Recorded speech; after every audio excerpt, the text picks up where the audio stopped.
Hello and welcome back to Fickle Sports. We are reacting live to England versus Czech Republic. It's 1-0. England come out top of the group, and that is amazing for us. Now, shout out to the stream team. Hello, I already see Salah season. If you're not in the stream team, thanks for having us on YouTube on the replay. But what's coming up today? Yeah, hello to everyone who's tuning in live and for those who are watching it later. Stream team? Stream team, I'm calling them the stream team. That's only one person in the stream team, but we're happy to have you, Salah season. That's ending quickly. We're not using that again. Yes, but welcome to our live reaction. The game only finished, about 10 minutes ago of England versus Czech Republic. Should we dive straight in? Yeah, let's dive straight in. Like, before all of this happened, I wanted to know what your sort of expectations were for England coming into this game. Like, what did you want to see? Obviously, we know the result, but what did you want to see? I think, like every other England fan, the main thing was just a bit of positivity and just a bit of attacking football. Because I think every football fan or every England fan, after that first, against the Croatia game, we forgave it because it seemed like we played a certain system to counter Croatia, and it's like, fine, we accept that. But then when you add on top of that the Scotland game, which was just so shit. When you look at those two games together, it was a downer. You know, it was absolutely awful. So I think I just wanted to see some commitment going forward, getting bodies forward, and actually trying to attack. Yeah, I wanted the same. I mean, I just wanted to see England, get close to where their attacking potential could be, considering all the players that they have. Just be proactive. Take the right risks in trying to play the ball in between the lines. And what I really wanted was for Harry Kane to score, because I think if England are going to get far into the tournament, they really need Harry Kane to get going, which unfortunately didn't today. Well, we can touch on that a bit more when we go through the lineup and the performances for each of those who started, and maybe even Henderson, because technically he played half a game. Yeah. We could give a match rating for that. So lineups. What are we going? How are you feeling with the lineup just before the game? The thing is, I quite liked the lineup, but I was still dubious, and the reason why is because I liked the lineup of the Croatia game. I didn't mind the lineup of the Scotland game. It was the system with that lineup which I didn't like. So for me, it didn't really matter who he picked. It was it was all about the system which we play. Yeah. Maguire obviously come in. Look, for me, Maguire is probably the best English centre back. So I have no problem with him coming in trying to get fit, regardless of how well Mings has played. Yeah, if he's fit, he's the best centre back. Then John Stones is the second best centre back. Right. So if he's fit and available, just play him. So I mean, yeah. So that I had no problems with that. I feel with some England fans, they would have been pretty annoyed with the fact that we started Declan Rice and Calvin Phillips again. A lot of people thought that we only needed one, defensive midfielder-ish. So I think we'll touch on that when we go through their performance, because I still feel... Well, look, my big thing is, I think for England against Croatia, I think we played well. I think it was very similar to Croatia game. I don't think it was a brilliant performance, but I think we played well. And I don't feel we're not, for the players we have, we're not playing at our most optimal way. Yeah. I think as soon as you play Rice and Phillips, it just takes something away from that midfield, and we just lose the ability to break the lines. Okay, so you have Luke Shaw and you have Kyle Walker. Kyle Walker comes in instead of Reece James. Yeah, I was going to say, if we're going to go through the team, we might as well just do ratings at the same time. We're talking about the lineups, like how you felt with the lineup before the game. Okay. Because you got Walker came in for Reece James. Luke Shaw kept his place, and then you've got Jack Grealish and Bukayo Saka who came in. Yeah, well, Grealish has been one that people have been shouting for ages, and he didn't disappoint. Saka for me was a surprise. Yeah, massive surprise. But he paid off and then some. He was brilliant. And Kane, there were questions over whether or not Kane should be dropped, and then Southgate a few days ago came out and essentially said he's not going to be dropped. So Kane wasn't particularly a surprise. No, yeah, that's true. Yeah, everyone was clamouring for Grealish to come in and start. A lot of people really wanted Sancho to come and start, so that's where the surprise was, that Bukayo Saka came in. You know, he's very young. Like I even thought before this tournament, this tournament might be a bit much for him. You know, he's played really well for Arsenal, but you know, it was a surprise selection. I said to you that beforehand, before the Euros even like kind of kicked off, I wouldn't have picked Saka, and that's not because he hasn't played well this season. I do think he's played well, but I think other players have had a similar kind of level of like the season, had like some similar performances, and he's 19 years old. His time will come, and yeah, he's only going to get better at this point. Yeah, talking about Bukayo Saka. Man of the match? I don't know. I didn't see whether he was selected for man of the match, but who was your man of the match this game? Yeah, it was Saka. I Quite easily, right? I think so. I think Grealish played, but it is actually kind of weird because I think Grealish and Saka, they actually like kind of played off each other. They both played very well, but Saka for me, and I don't know whether this was a tactic by Southgate, or I don't know if this was Saka just taking it upon himself.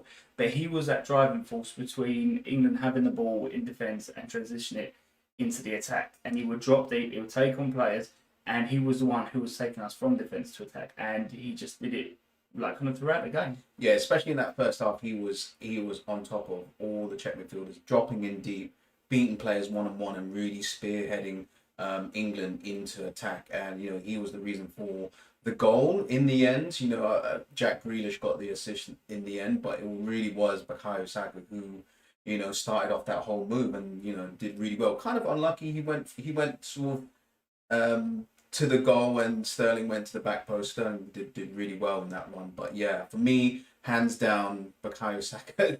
He did well in the second half, but his influence wasn't as strong as that very first half. The thing is that England always make it tough. I think we saw a bit of the England that we saw in the last like kind of few games in that second half, and that's what happens when like kind of players don't have as many options. But yeah, Saka for me, I think Grealish is a close second, but man of the match. Yeah, everyone in the stream team or watching us later, let us know who the man of the match is that you thought, you know, played the best during the game. Any unsung hero? I tell you what's not on the stream team. I'm not going to let this one go. You know what? If it's weird because if Kane had converted one of his chances, I would have said Kane because you saw like kind of his build. Hear me out. Really? But if he had scored, then he can't be an unsung hero. Do you know what I mean? So for me, it might be Luke Shaw.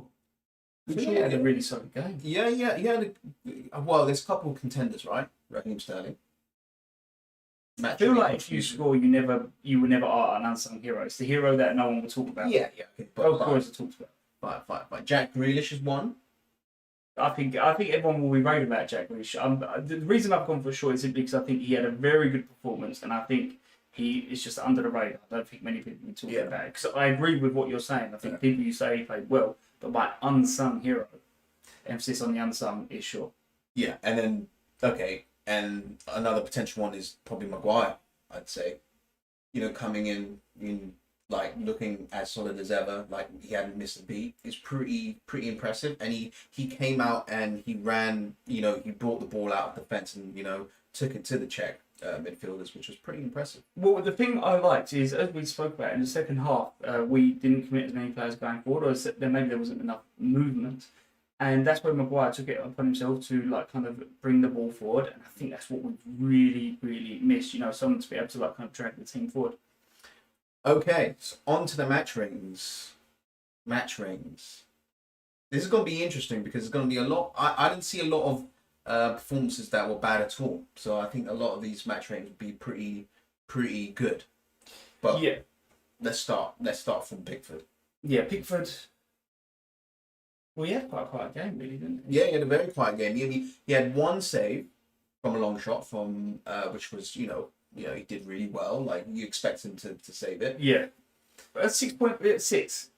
Yeah, he didn't have anything to do. Yeah. Other than solid. I mean, he came out and punched the ball, you know, maybe he could have caught it, but, you know, he still did absolutely what you needed him to do. And I think the majority of his passes were kind of good. He had a few, like, kind of that didn't reach their intended target, but I think the majority of his passes were good. Yeah. He gets a 7 for me, clean sheet. Like this, that's what they want. That's what we want as well. One save. That's what you need for a 7. Kyle Walker. 7. The thing is, he's played much better in this game, but especially in that first half, and I do wonder, was he given more license to get forward? Because what we saw Rice quite a few times dropping between the centre backs and then allowing the wing backs to kind of get forward a little bit and provide the width to the attack. So I'm thinking Southgate's almost saying, oh look, if you give players like Walker and Shaw space to get forward, they are going to punish them. I think Walker was quite a danger. Yeah, well, for me, yeah, he gets a 7 or 7.5 for me because he showed 3 parts of his game that's like super valuable, right? He went up wide, complemented well with Saka because Saka was like an inverted winger. He was able to find Saka when trying to play the ball out from the back. Yep. And he showed like very good recovery paces. Just certain times where England needs to recover the ball, he showed his ability in that regard, and that was absolutely what we needed from Kyle Walker. And he's quite a calming figure. I mean, was it 2 or 3 times he chested it back to Pickford in his own 6-yard box? That for me, regardless of who it is, sends shivers down my spine. Just Stones. He gets a 7-2. Solid performance. But yeah, it was quite solid defensively. I always get the feeling with England we do leak 1 or 2 many chances. Yeah, but I think the main chance I'm thinking about is the one with the corner. Yeah, But that was Kane's fault because I think he let his runner get ahead of him. And then the other one was, remember, if you had Socek off the rebound, tried to get in, but Rice closed him down. So I think the 2 big chances, I don't think either centre back. So probably 7 for both. He gets 7.5 for me. I think it was him who did that awesome pass to Harry Kane. Basically goal scoring chance that from straight from defense down through the middle, and he was really positive with his passing and like how he carried out defense. He did one clearance as well from a corner, which I think that was his last contribution before he got substituted off. Carl, why did Sterling have to score? Would you rather not have him score? That's what we're wondering. But how, Carl, we appreciate you being here. We're on to match ratings. So, Carl, Saturday season, if you want to put your match ratings in the chat comments, then please do. Should Carl be allowed to do ratings for Mings and Grealish? I don't know. Yeah, maybe not. Every match rating apart from those 2. But we're on to Harry Maguire. What did you think of his performance?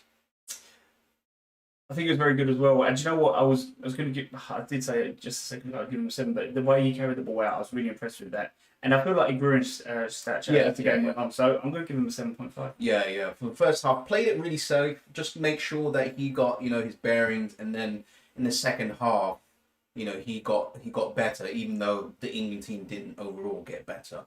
He's getting a 7 from me. Luke Shaw, 7.5. Ooh, you're pretty high. We're pretty high on Luke Shaw. Well, I think he did kind of quite a few key passes. Remember in the early half, he almost dropped Sterling, and Sterling hit the post. Yeah. So I think Shaw was probably our best kind of attacker from the defence. Yeah, in terms of getting down the byline, I thought he did that really effectively. But it was kind of it based on whether Grealish was kind of attacking down that line as well, which he absolutely needs to be the one overlapping, and he bombed forward. I was going to add actually that I think a lot of the attacking he did was actually kind of providing Shaw and Grealish with not getting 2-on-1s, just by making that run and giving preparation of defence something else to think about rather than just doubling up on Grealish. Yeah, so good ratings all around. Declan Rice only had half. 6.5. Yeah, didn't have to do a whole lot. The thing is, he's one of them players where he just quietly goes around on his role, and I think he did that again, just like kind of putting out fires. And I think when given the space, if you remember, he bombed forward in that first half, which is something that he can do. It's not his job for England, but I think he did his job for England, so I'm not going to criticise him for not doing his job. Yeah, 6.5. I mean, you can't really rate just one half, Calvin Phillips. I think 6.5 as well. He he did really well as like kind of the man that pressed from midfield. Yeah. Certainly in the first half, and I think it was a bit of a like, and he also what he did really well was like kind of covering players like quite a few times. Like if Walker would get forward, he would like kind of drop in that position. I think we actually got an opportunity from that when Phillips played it through to Walker. So I think it was a good performance by him. I still don't believe that you need. Yeah. You know, I will die on a hill, but I'm not going to criticise Rice or Phillips for doing the job, which I think they was there to do. I think they kind of professionally went about their job. Okay, yeah, I kind of, yeah, 6.5. You know what? You know, it just reminds me, if I was on the opposition team, he would be just a really annoying bastard. Yeah. Just like he's just getting in the way, he's running and pressing non-stop, and like he's someone that you kind of do need in a team, no matter what, whether or not you play both Rice and Calvin Phillips. That's another question. Well, yeah. Well, I suppose we'll talk about that when we talk about who we bring in and who we bring out for round of 16. Jack Grealish. Because it's difficult. It's kind of difficult to measure his influence on the team, like by physically seeing it, but you can tell his influence on the team. He has a gravity, though, doesn't he? Like he just drags players to it, even if he hasn't got the ball. And we said it during the game. What's quite funny is whenever a team is playing against Grealish, they whenever he goes down and you're on the opposition team, everyone's like kind of moaning at Grealish. Oh, look at him going down and all that. As soon as he's for England, Protect him at all costs. He's touched him. It's a foul. 3-1. It's a foul. Evening, by the way, Mickey Leeds. Good to see you. Yeah, Mickey Leeds. We're doing our match ratings, so give us some match ratings in the chat room. Yeah, Grealish. Yeah, I'd give him 7.5. He's just that him in combination with Bukayo Saka. They just have that special talent just to beat a man one-on-one and on the turn, which just unpicks a team's press or a team's like defending when they're defending deep. And his presence was, I felt, couldn't see it fully, but it was there. Yeah, the thing with Grealish is just he's not just that; it's his decision making, and it's it's positive decision making. He's always trying to get the ball forward, and I do think Saka had a bigger influence, which is why I'm giving him man of the match. But I do think as well, Grealish one of the players. Everyone knows what he brings. I feel like he had a bit more special treatment. The Czech Republic were very, very careful to make sure he didn't have too much time on the ball. Yeah, Mickey Lee says that he thinks that Walker had a very good game, and that's Alex thinks that Shaw had the better game out of the fullbacks. I thought that Walker had the better game out of the fullbacks because I just thought his ability to go out wide, defend and track back with his searing pace, and he played a lot of good balls into Saka in the midfield. That is the hill that I won't though. Because as I said, I think they both played well. But 7.5 for me for Grealish. Saka? 8. I'm going 8.5. The thing I was really impressed with Saka, and the thing that makes me nervous, is I don't believe this was something that Southgate... I'm scared he's going to take him out the next game. Well, no. If he takes him out, it's got to be for good reason, right? Especially after that. But the thing that scares me is at the moment, I don't believe Southgate put him in there to do the job that he did, if that makes sense. I think it was Saka who took it upon himself to drop deep, and he could see that if he could get past that initial press, a space opened up, and he did it once, he did it successfully, and he did it, 3-4 times after that? He kept dropping deep, picking up the ball, beating his man, and then as soon as he did that, the space absolutely opened. And most of our best chances came from Saka dropping the deep and bringing the ball forward. Yeah, it's he's just watching him for Arsenal. It's incredible. His meteoric rise to being able to influence games, and now seeing it on the national level.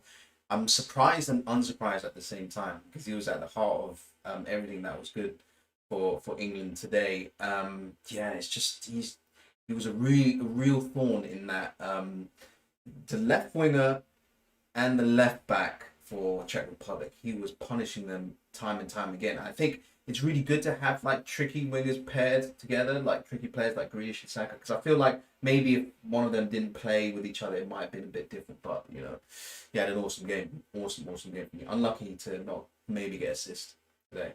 Yeah, yeah. What do you think of? Well, let's fly through the comments first of all. Thought Walker was cool, calm, and collected. We agreed. We said that like numerous times. He just chested it back to Pickford. Yeah, that's true. Yeah. Can you read that bottom comment for Carl? 'Cause I'm blind. Carl says Grealish and Saka were great. Yeah, that's what we're really. It's easy to look at the previous game and this game and just be like, okay, lineups. Okay, Grealish and Saka. Those are the two players that are the difference between the two lines, and they're the amazing players. But it kind of feels like that. They had a bit of chemistry as well. Yeah. They're best mates somehow. That's what I find so hilarious. On to Sterling. Sterling 6.57. He got the thing is we saw the best and the worst from Sterling because we saw that he's an excellent finisher, which he is. He made the as you said, Saka was in the box, but it was Sterling who made the right movement to the back post, like in the right place at the right time.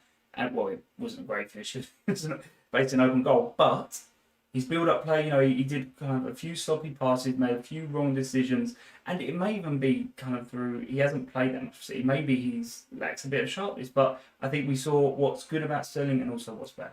Yeah, what's good about Sterling is that he is a finisher, and 2 goals out of 3, he's come up with the goods. When England need it most, I guess. We started off great with that goal, but you could see the other side of his game where it's like the build-up play, the passes were they're lax, and England got dispossessed a couple of times because of him. But he got the all-important goal. That's the thing. It depends what you value most. He does. That is what he is. He is a finisher, and he got that in the end. You want to fly through the comments? Harry Kane. Mickey Leeds says, honestly think the back 7 won't change all tournament. Yeah, you're probably right. From now on, unless he's probably rotating fullbacks. I think fullbacks and maybe Henderson. I think that it's a signal of intent they brought Henderson on at half time. Yeah. It's he's the influence in the dressing room. So, and he'll be the guy, the leader on the pitch. So it makes sense that he'll probably come in. Not for me. I think if he hasn't played, he played once in 4 months, now twice in 4 months, and don't get me wrong, as big of an influence as he is, I still, I think England might do better with him. They might do worse. He's not pivotal to England, not like he is for Liverpool. I think for Liverpool, he is very important for them. Mickey Lee says he thought that Pickford took too long to pick out a pass today. Maybe you're right. I'm of the opinion that if the goalkeeper doesn't do anything wrong, let's not he's doing well for England. I'm not going to criticize him. He did everything. He passed it out and he booted it out when the right decision was to be made. Yeah, he could improve it slightly, but the most important thing is he made the save. No plural. He made the save he had to make. And a punch, and that was it. Kane. Harry Kane. Yes. Last time I told you last week, my worry meter for Harry Kane was medium to high. It's kind of high now. Here's the thing with Kane, right? I think firstly, we saw all the good stuff from Kane except for his finishing. Right? Today. We saw, but even in the last few games, he'd pick up a few fouls here and there, and he would try and get on the ball and distribute. And he didn't do it that well against Croatia and Scotland. And I think today we saw all the good stuff from Kane in his build-up play and kind of getting fouls where he needs to and kind of doing what he has to. And the thing is, everyone was getting on Kane's back and he was having no service. And I was like, this is the most stupidest thing I've ever heard in my life. Service was good today. The service was good today, and he didn't finish those chances. We're talking about that one chance in particular, right? 2. I've seen him score him. He's a very good finisher. So I would say for me 2. He got 2 very good chances. And one extremely good, the one you're thinking about, the through ball from Stones, and he didn't finish them. So today, I think they should still acknowledge, I think, the other stuff he did for the team, which I think was a lot, but he's our main striker. He's the Premier League leading goal scorer. He should be converting those chances. So, for me, the first time where someone kind of got on Harry Kane a little bit, I'd stand back and go, no, you've actually got a bit of a point. Yeah. I mean, this time you were really, really thinking that Harry Kane would hit the back of the net for that chance, that Stones put him through. Great cutback. He just needed the finish. He saw Sterling and thought, absolutely not passing to him again. And so maybe this time it was the right decision to take a shot. But yeah, he played better. His passing was better, bit more crisp. Got players like Grealish and Shaw and Saka into the game, like on the edge of the box. But yeah, you wanted that finish. Because I say, like I said at the beginning, England really need to get Kane going to, win a major tournament, right? We're not as good as France, where our leading striker can score 0 goals and they can win a World Cup. Like, we need Harry Kane to be, basically the golden boot winner of the major tournament to get us going. Yeah, well, 9 times out of 10, yeah. And Henderson. Yeah, we'll do Henderson because he played a full 45. Like the rest of the players, we probably won't give a match rating for. Harry Kane, we didn't actually give a match rating. Sorry. Oh, mine was 6.5. Mine was 6. Yeah.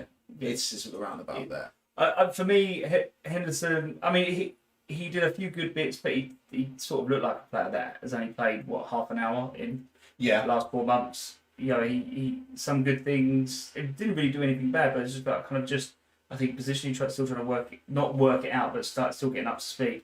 So I don't think he was bad. Yeah, I hope this doesn't come to haunt Gareth Southgate by going against the grain, like natural performances, by trying to get him into the team. I just hope. We got some more chat in the stream team.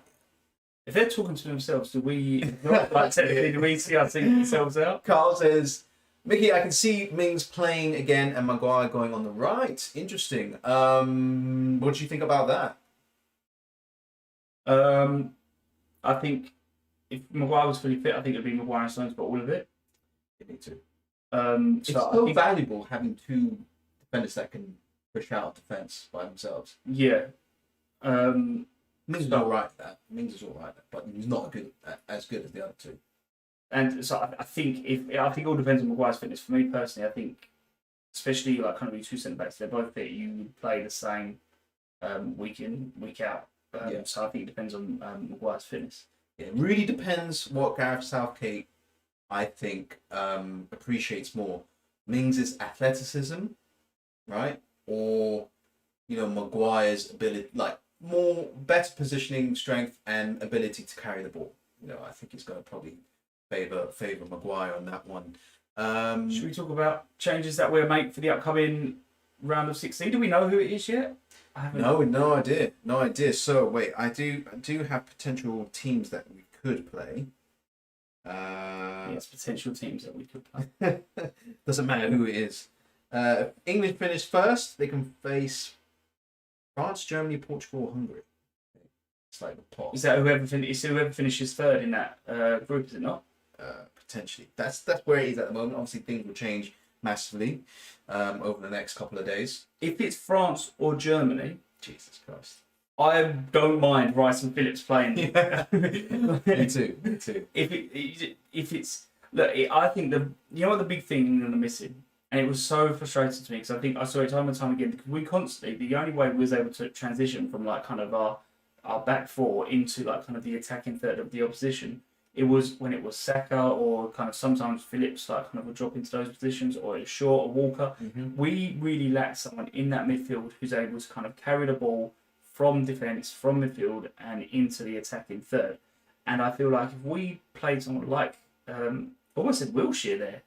Yeah. I mean, prime Wilshere would be perfect. But if we played someone like Grealish next to Rice or next to Phillips, it would enable him. No, actually, I suppose Bellingham can dribble as well, to be fair. But it would enable him with his one-on-one ability just to completely remove the opposition's press. Yeah. And then all the opportunities that we got through Saka beating that press, we'd be able to have through midfield, and then you would have, say, Foden on the left, Saka, Sancho, or Sterling, whoever he picks. But you'd have the actual attacking players that he started already in an attacking position, like kind of already making runs, rather than relying. I don't mind relying on the fullbacks because that is a tactic, but I think if we put someone like Grealish in that central midfield role, England will be playing at their optimal level. Yeah. I just want to enjoy this win without worrying about France, Germany, and Portugal But straight away. any of them, I'm playing Rice and I'm playing Phillips, and I get it. I don't mind. We need a match rating for Gareth Southgate. Or Big Nose. Because I feel like people would have been. There is a correlation between people being annoyed at the lineup and England winning. So I think more people would have been annoyed at this lineup than they were against Scotland. But he came out trumps again. 6. Well, 6? You can't give him a 6. He set them up pretty well. 6. Okay, would you like to explain?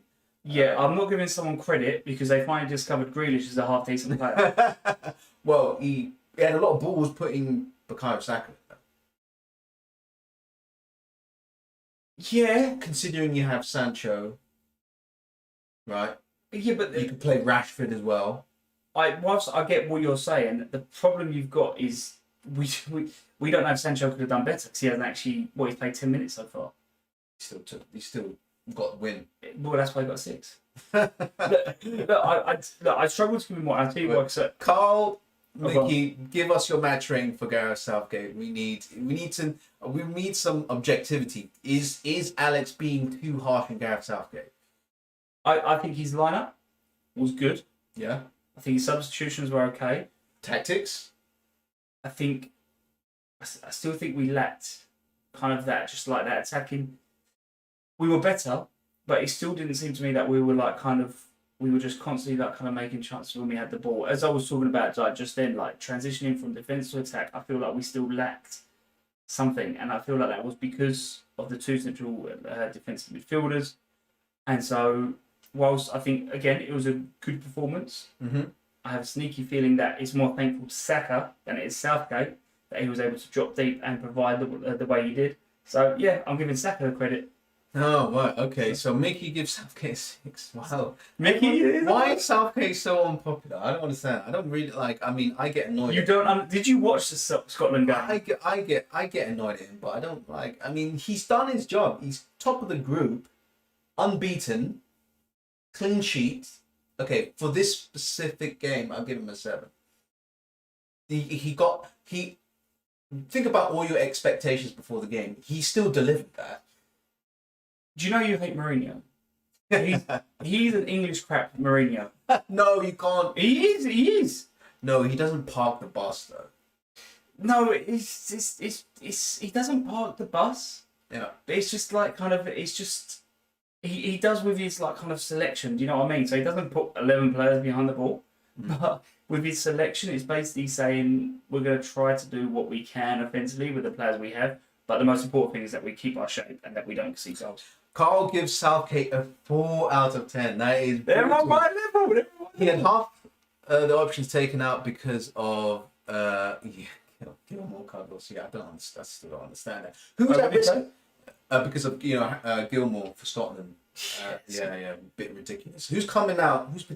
Who's the most at risk of coming out of the lineup for round of 16? Is it round of 16? It's round of 16. So there's a week between now and then. So for me, Pickford's still going to be in it. I think there's a question over Maguire's fitness.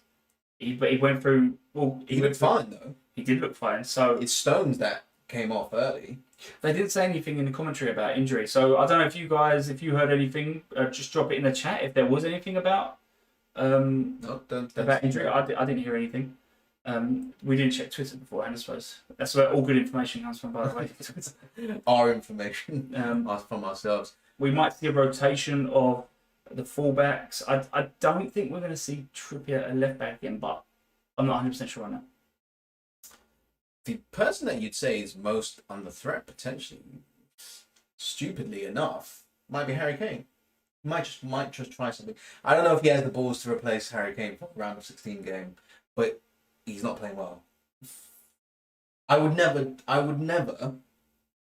take him out of the lineup. Let's just be clear. If you're just basing it on performances, so the Croatia and the Scotland game, yeah, I wouldn't drop it for that because as I say, he didn't have it for this game. If you ask me on this game, would you maybe kind of be tempted to change it up?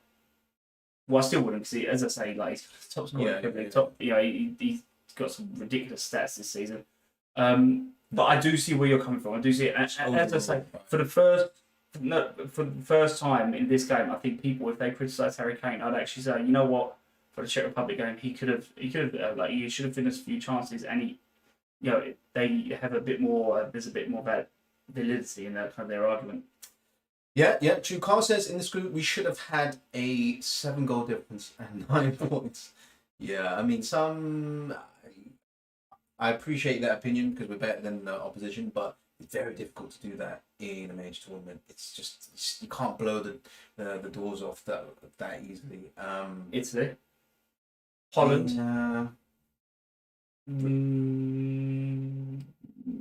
Who else has done well in this competition? So France, they drew to Hungary, so you can't really count there. No. Exactly, like the World Cup winners. We have the players to do what Carl just spoke about. We have the players to do it. But it's camera in that room. It's rare. It's rare. It's rare though. Okay, but I understand. If we had a different manager, if we had Conte, he's available at the moment. If we had Conte, I can guarantee you our goal difference would be higher, and we'd be absolutely pummeling these teams. Not pummeling, but or certainly there'd be one pummeling, one close, and like maybe 2 close games. But do you know what I mean? It wouldn't be what we're currently seeing, which I think at the moment is too conservative. What is the current coming home level? We want this from you guys as well. What is your coming home level from 0 being it's absolutely not coming home, and I'm gonna support like kind of the dark horse?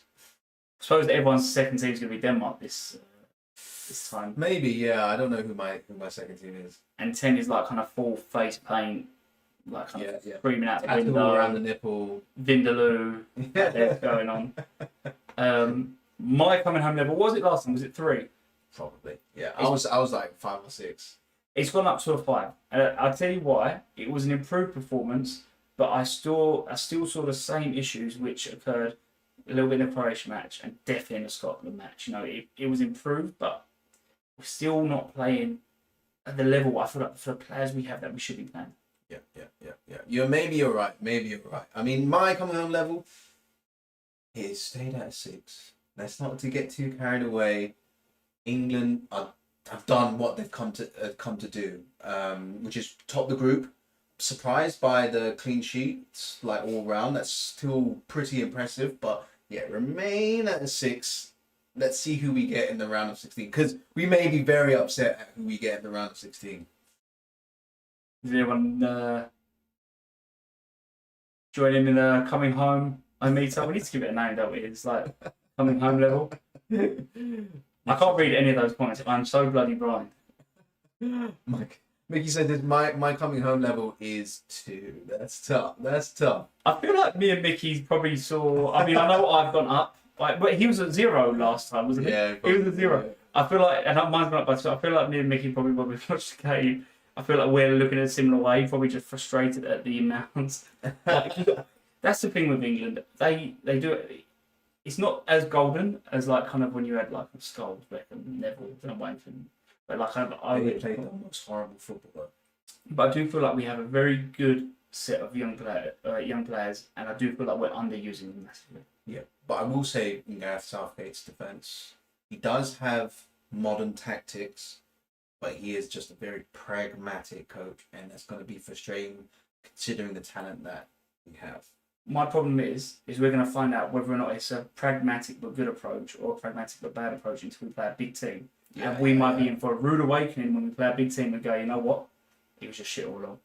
And I unfortunately for me, especially when you look at his Middlesbrough career, you know, as manager, 29.7 something% win ratio. For me, he got me hyped for the World Cup.